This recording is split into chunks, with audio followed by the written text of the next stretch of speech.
Today on Spiritual Awakening Radio, masters, competent, qualified spiritual teachers, Sant Satgurus. But first, this message of hope from Julian P. Johnson, his spiritual classic, The Path of the Masters. While we sojourn in this dark region of matter, we have to deal with the negative power. With him we must contend in our struggles for spiritual freedom. It is his duty to try to hold us here, while it is our duty to try to escape. The resulting struggle purges us and makes us strong and fits us for our homeward journey. This everlasting flight, this struggle in a welter of pain and blood and heart cries, is designed by the Supreme Father to purge us and make us clean, ready for our homeward ascent. Let us never become discouraged. All of this is designed by the Father for our benefit. It is much as if one enters a gymnasium to take exercise. If we meet these difficulties in the right spirit, we shall greatly profit by them. The idea of pain and struggle is to purge us and inspire in us a longing to rise above the regions of pain and shadow. The message of the Masters fills the world with hope, and at the same time it offers a rational foundation for such hope. It not only tells people what they should do, but it offers them a definite method of doing it. In the march of the ages, cycle after cycle, in every planet where human beings reside, the great masters are the light bearers of that world. Until the end of the ages, they will remain the friends and saviors of those who struggle toward the light. Julian P. Johnson. I have a few mandates, part of my spiritual mission with radio and the World Wide Web. To promote the vegan cause, which is good for the planet, reduces animal and human suffering in the world. Also to promote an awareness of the lost spirituality of the West, such as the lost books of the Bible and the spiritual contents of the Gnostic Gospels, showing the Sant Mat-like teachings and mysticism that once upon a time was at home in the West with its galaxy of fascinating saints, sages, and mystics.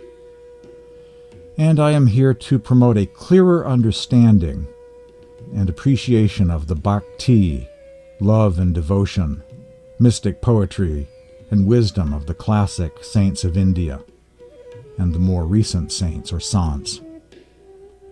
I especially always seek to share with everyone the wisdom of Sant Tulsi Sahib of Hathras and his spiritual successors up to the living present, greatly benefiting everyone, no matter who their initiating master happens to be. Promoting a clearer understanding of Sant Mat, the path of the masters, in the world of the West and actually in the world of the East as well. The goal of Sant Mat spirituality and meditation, our path back to the source, our inward journey back to God. This is the essence of the message of the Masters. Sant Mat, the path and teachings as taught and practiced by saints, Sant Satgurus, delineates the path of the union of the soul with God. The teachings of the saints explain the reuniting as follows. The individual soul has descended from the higher worlds, the realm of the divine, to this city of illusion or bodily existence. It has descended from the soundless state to the essence of sound, from that sound to the light, and finally from the realm of light to the realm of darkness.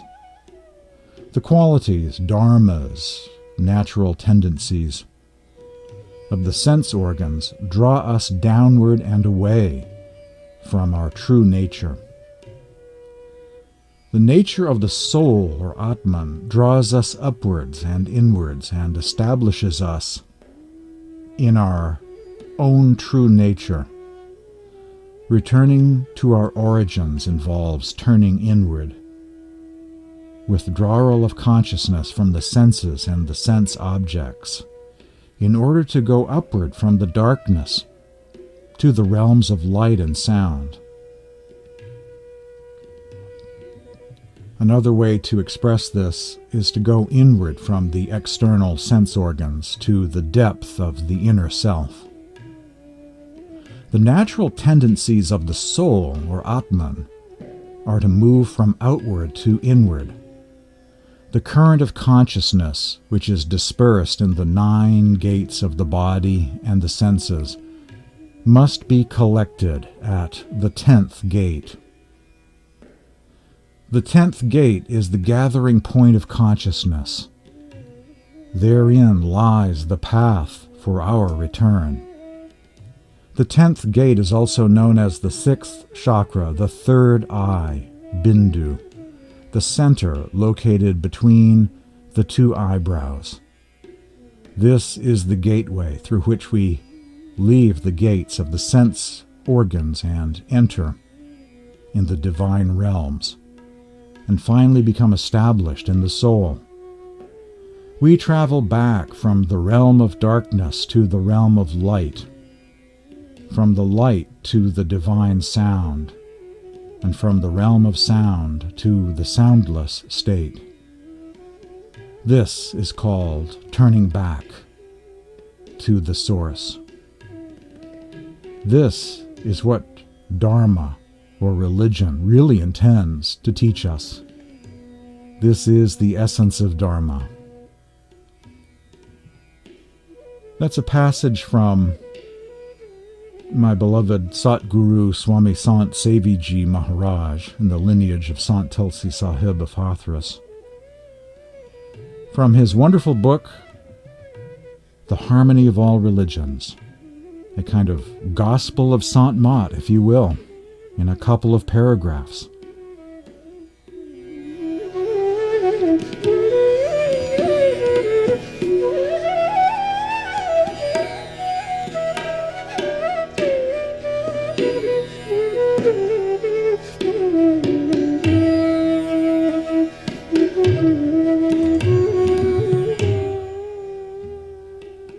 I begin today's program on the subject of masters, competent, qualified spiritual teachers, or Sant Satgurus, with this question. My mailbag feature, my inbox feature, questions from listeners.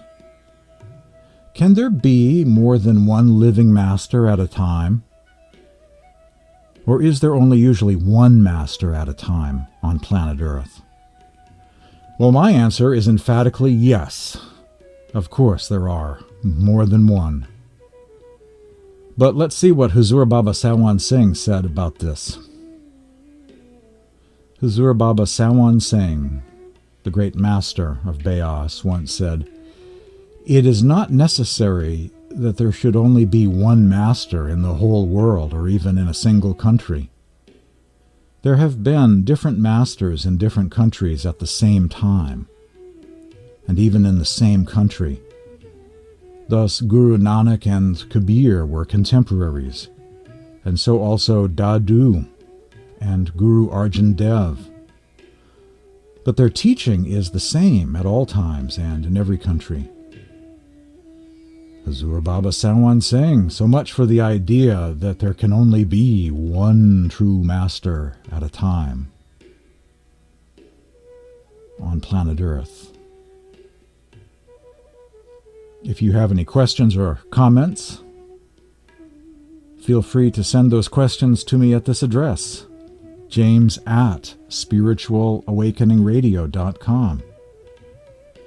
james@spiritualawakeningradio.com, or leave a text message at this number, 508-603-9381, I'm always looking for new questions for my mailbag segment, my inbox segment.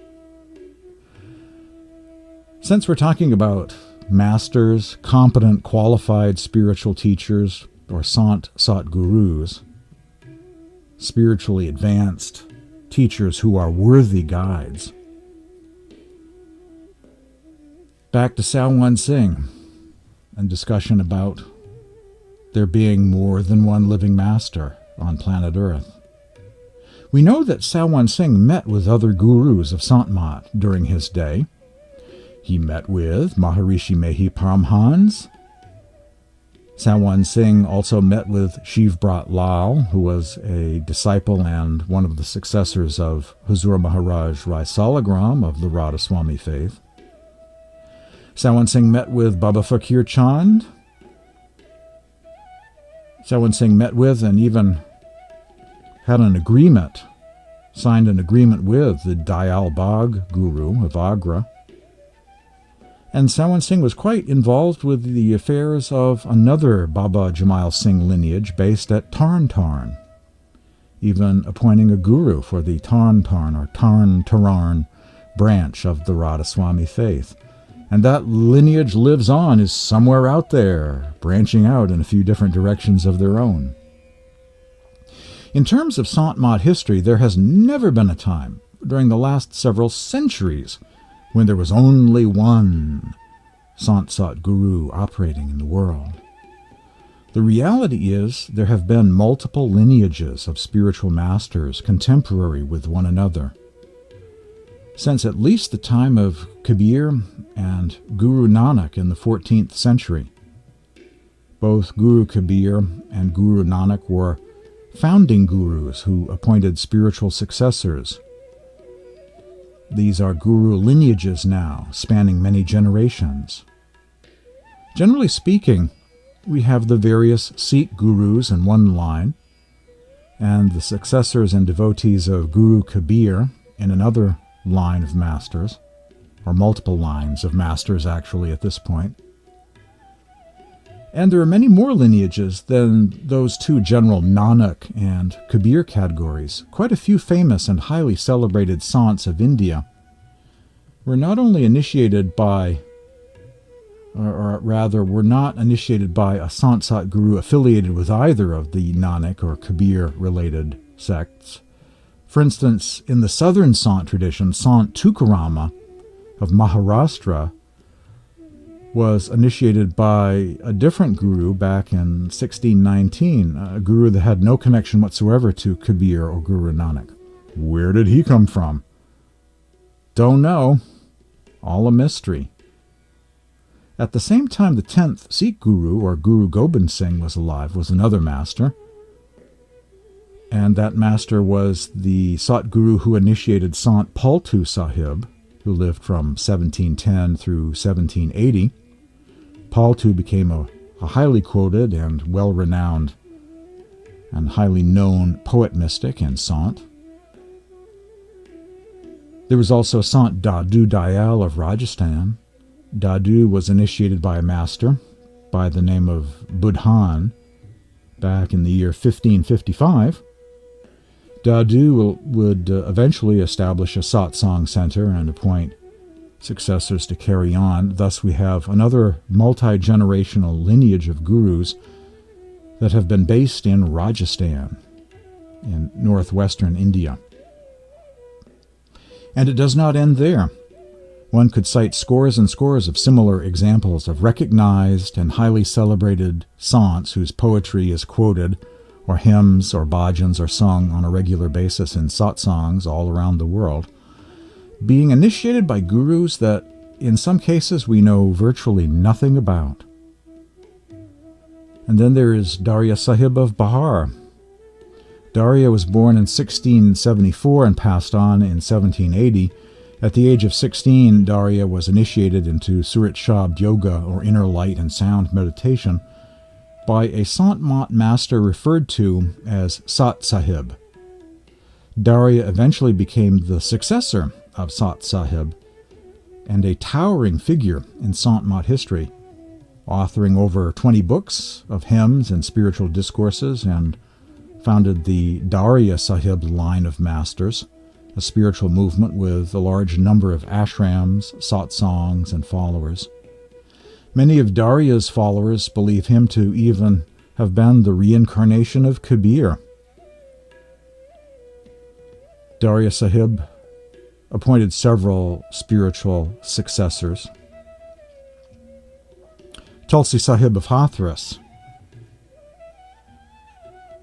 probably connects back to Daria Sahib. Tulsi Sahib was born in 1763 and passed on in 1843.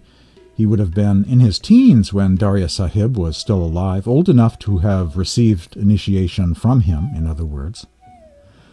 Early in his life, Tulsi Sahib did extensive traveling around India, including in Bihar district where Daria Sahib was, and certainly his successors continued to be.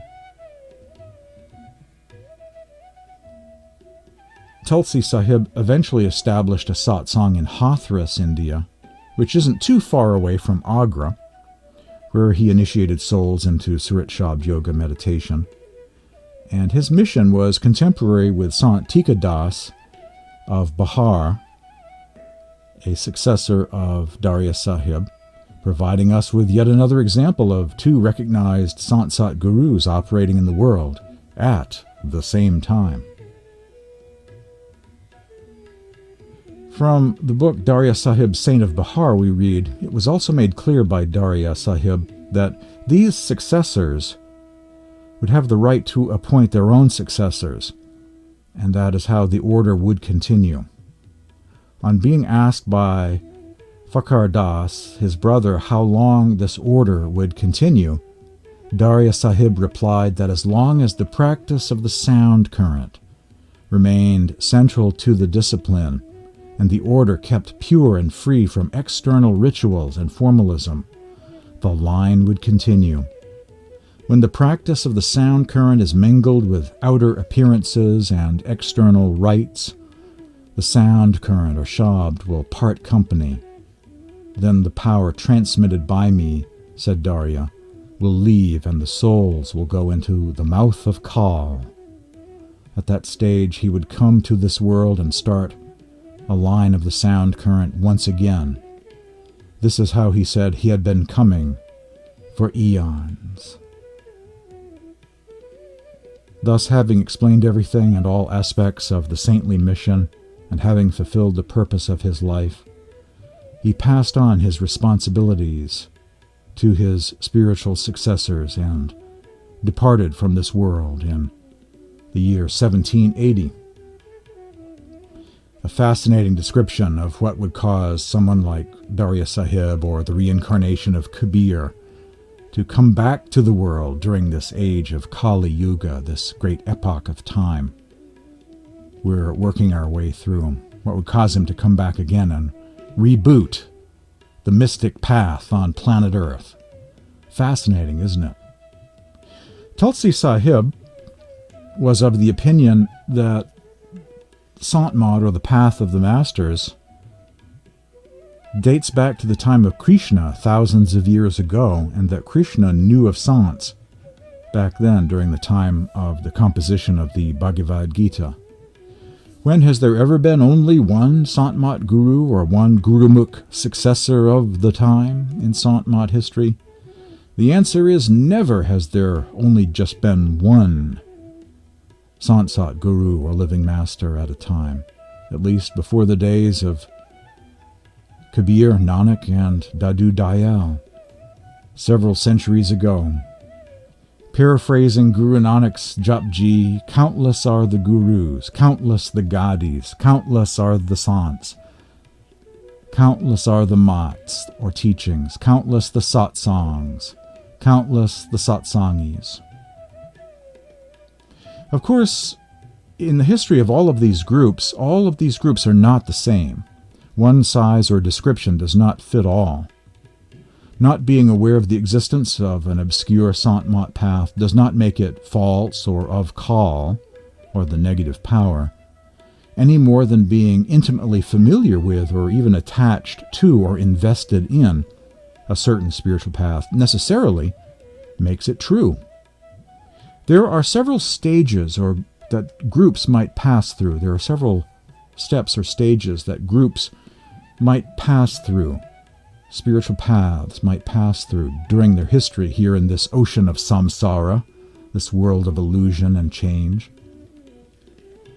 And after the break, I want to explore the stages of spiritual paths. Spiritual paths are like human beings with a lifespan, with a time of youth and growth and expansion and an eventual time of decline and withering and offspring that carries on the torch of spirituality elsewhere for another generation or two. The steps and stages of spiritual paths we'll explore after the break. You're hearing Spiritual Awakening Radio. Stay tuned.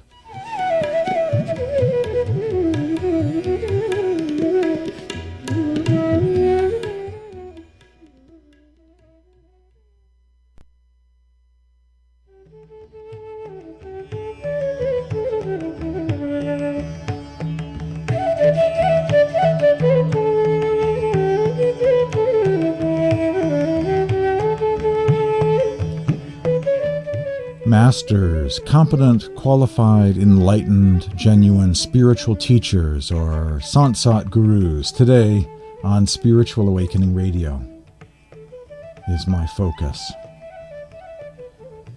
All groups are not the same. Spiritual paths are like human beings with a lifespan. World religions are like that as well. From the mystic point of view, world religions are not simply geographical, Christianity being from the Middle East, Islam, the Arabic, states, Saudi Arabia, North Africa, Indonesia, Buddhism, China, Japan, India, Tibet. There are different stages. There is the initial beginning stage of a world religion where you have a living teacher with a circle of disciples gathered around the Bodhi tree or on the mount, listening to the Sermon on the Mount. A living teacher and a circle of disciples. These world scriptures or holy books did not drop from the sky. They were composed by living teachers and copied and shared from generation to generation. So you have the living master stage, but at some point the successors of the apostles are no longer being recognized, and you have the establishment of some sort of council or house of justice that takes over. And the shift goes from composing scriptures to interpreting scriptures of the past. And you get a kind of hierarchical structure and institution phase of religion. And that institutional phase of religion can be at times more aggressive or hostile toward mystic-type spiritual movements with living teachers continuing in that same original tradition of the living teacher and a group of disciples gathered around them. Institutions tend to say that was okay back then, but not now. The age of scriptures has come to an end. We are only reading past scriptures from centuries ago. Nobody is a living prophet. Nobody is composing scriptures now. But the mystics beg to differ. They say what is true then is still true and going on now. And they do not have an institutional, hierarchical type religion with a house of justice or council. It's the same as it was, a living teacher, a living apostle, and a circle of disciples, and new scriptures continue to be written.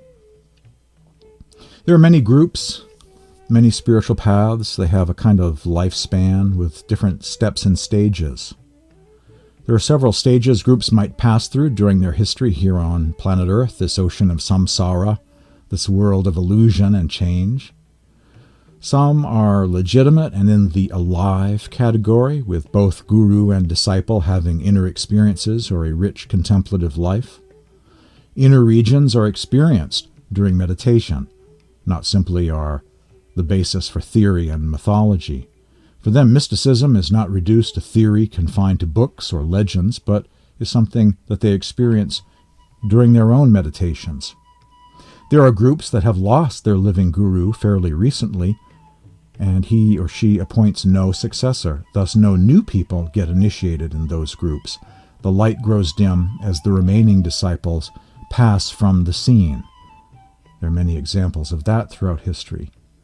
A few larger organizations may be on their way to becoming new world religions or institutions, shifting from that master stage that I mentioned earlier to that institution stage with councils and hierarchies of bishops interpreting past inspiration. There are groups where no one has inner experiences, period. No inner light, no mystic sound, no water in the well, only dusty cups used to quench the thirst of others who live decades or centuries earlier. Some become or are gradually becoming mainstream religions, administered by a house of justice or council, looking to past inspiration, relics, and have lots of buildings and temples.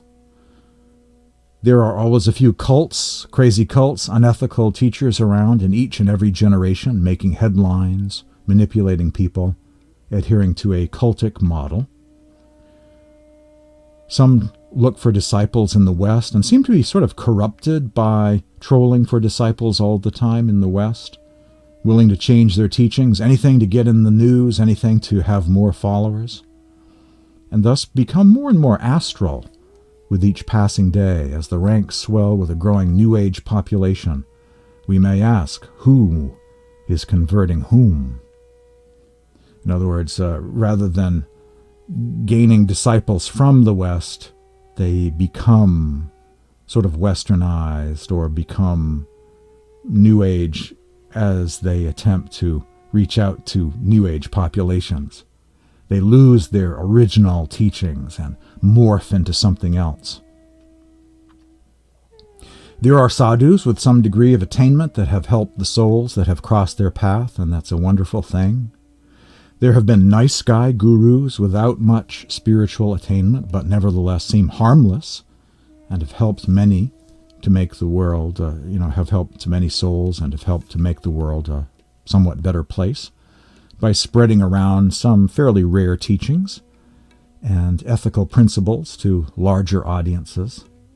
In other words, with such a long list of newer and older spiritual paths, will be found groups representing many different stages and states of consciousness, levels of development, vibrancy or decline, crisis and renewal, being alive or declining in health and withering away. You'll find all of these different states, and stages of development happening in many different spiritual paths. It's probably one of the most difficult subjects to objectively explore. And there are empire builders and original source groups. After the break, I hope to delve into this. There are big groups with millions and millions of followers, and then there are smaller remnant groups or earlier groups that they sprang from. And we see this in Christianity. You have St. Paul on the trail to Rome, and then you've got little tiny Ebionite groups that he was familiar with, but most Romans were not familiar with. Big versus little. Empire builders versus original source groups. After the break, you're hearing Spiritual Awakening Radio. Stay tuned.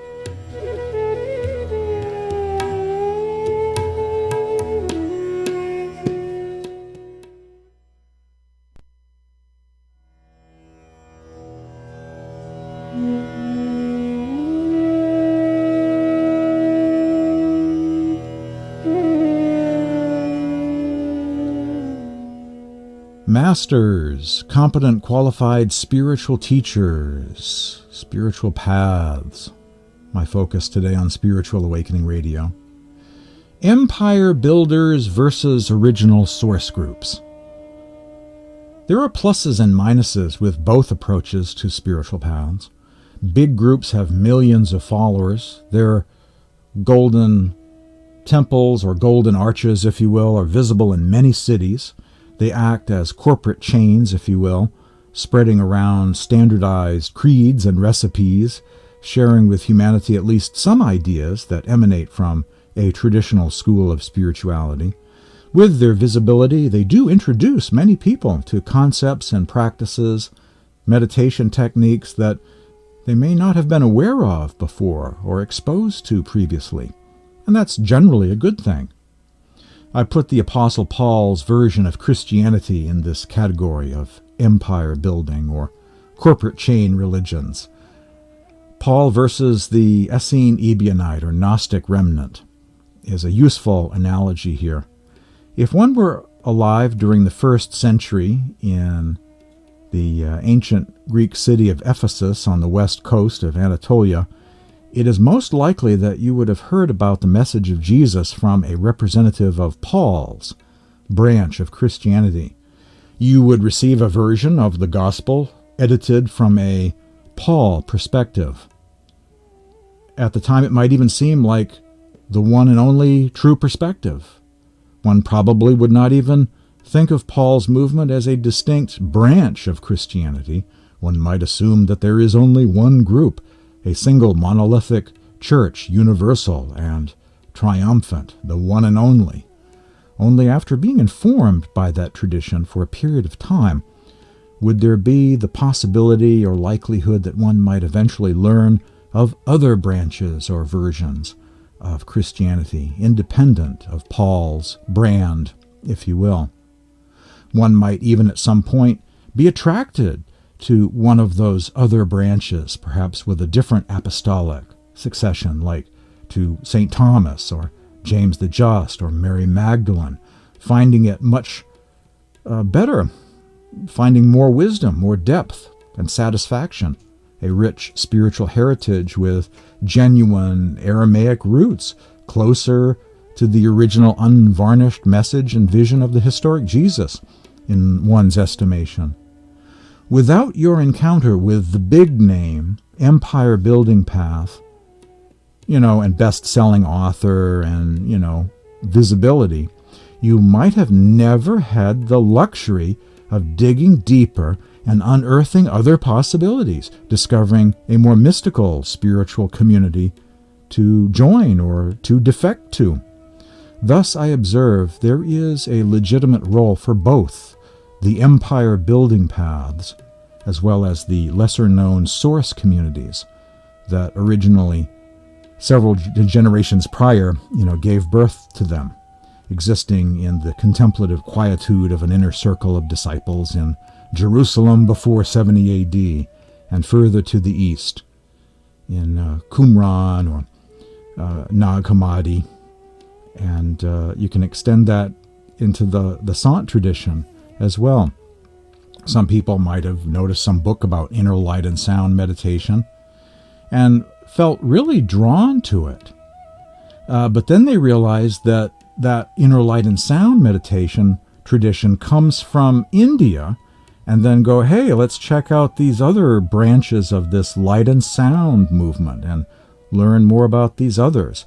And so, once again, the highly visible best-selling author or empire builder type path attempting to recruit people in the West can, for some who are genuine spiritual seekers, be a kind of jumping off point or stepping stone to finding about other light and sound paths. Just like in early Christianity, you might say, who is this St. Paul fellow and the gospel that he preaches?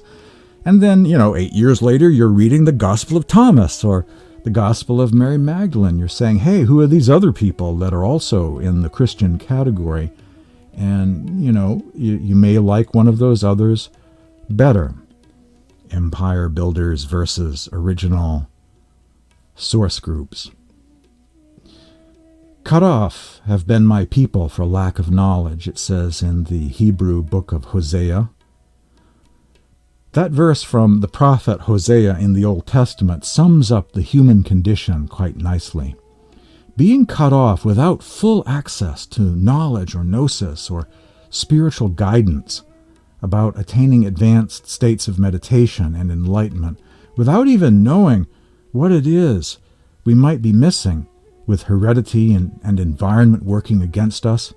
Sometimes we're misled by others and misled by dusty, demiurgic religious institutions steeped in ritual, tradition, and earthly politics and other concerns. Sometimes misled by our very own ego-dominated self. So who is there who is free of this labyrinth of ego, mind, and matter and tradition, and therefore who can help us escape? Who can we turn to? Who can we trust to be a worthy Sherpa guide on this unfamiliar path of ascension? One may join a living school of spirituality, a mystic order or lineage. Perhaps this lineage or path has been in existence for many centuries. One may find that the wisdom of mystic paths is not solely based on ancient scriptures, scrolls, parchments from the past, but have a living teacher, living Hildegards, living Rumis, living Buddhas, living Kabirs, a living master, a living Meister Eckhart, a living one, a living mystic or saint with us now, here on terra firma in the 21st century. No longer are we looking back in time, going on an archaeological dig to Nag Hammadi or to the Middle Ages, sifting through the sands of time. It is possible to sit at the feet of a living teacher in the 21st century. Living students can have living teachers, and it's very exciting when one finds a teacher that they truly trust as being genuine and true, and feel spiritually fed for the first time, no longer looking backwards in time to scriptures from days gone by, wondering what their meditation practice might have been like. What did the Gnostics do for a spiritual practice? All just speculation, all fuzzy, out of focus, all conjecture. But it is possible to go from mystery and conjecture to sitting at the feet of a living teacher and learning a spiritual practice. More Spiritual Awakening Radio coming up.